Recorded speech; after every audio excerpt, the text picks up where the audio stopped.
சீமானுக்கு யோகிதை இருந்தால் இந்த கூட்டத்திலே நான் சொல்லிவிட்டு போகிறேன். நீ ஒருத்தனுக்கே பிறந்தவனா இருந்தா இதுக்கு பதில் சொல்லலாம் அடுத்த கூட்டத்தில். காரணம் என்னவென்று கேட்டால், தமிழ்நாட்டில் இருக்கிற இளைஞர்களை வச்சு இப்போ ஏமாத்துறான். அவன் கட்சிக்கு நாம் தமிழன் கட்சி வச்சிருக்கிறது ஃப்ராட்.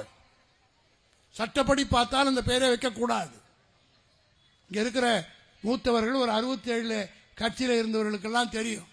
இதே பகுதியிலே தான் சீபா ஆதித்தனார் நாம் தமிழர் கட்சியை துவக்கி நடத்தினார். அவர் என்ன செய்தார்? 1967 தேர்தலிலே திருச்செந்தூர் தொகுதியிலே திமுக ஆதரவோடு போட்டியிட்டார். அப்பொழுது வரை நாம் தமிழர் கட்சி இருந்தது. அதற்கு பின்னால் அப்பொழுது சபாநாயகராக அண்ணா அவரிடத்தில் அமர்த்தினார்.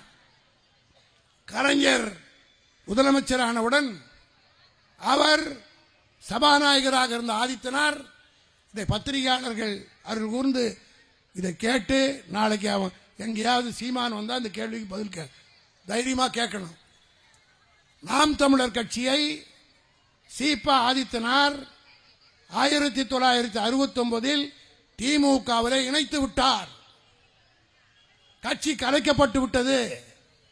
நாம் தமிழர் கட்சியே கிடையாது. காரணம், அதை கலைச்சிட்டு ஆதித்தனார் திமுகவில் சேர்ந்து திமுக மந்திரி ஆயிட்டார். அதற்கு பின்னாடி இன்னைக்கு போர்ஜரியா அந்த கட்சி பேரை வைத்துக் கொண்டு சட்டப்படி நான் கேஸ் போட்டேன்னு வச்சுக்க, உன் கட்சிக்கு பேரே இருக்காது. உன்னை பெரிய மனுஷன் ஆக்கூடாது. எல்லாரும் சொன்னது போல அது என் கை கொஞ்சம் பாபத்தான கை. நான் கேஸ் போட்டா அவன் வெளியில வரவே முடியாது.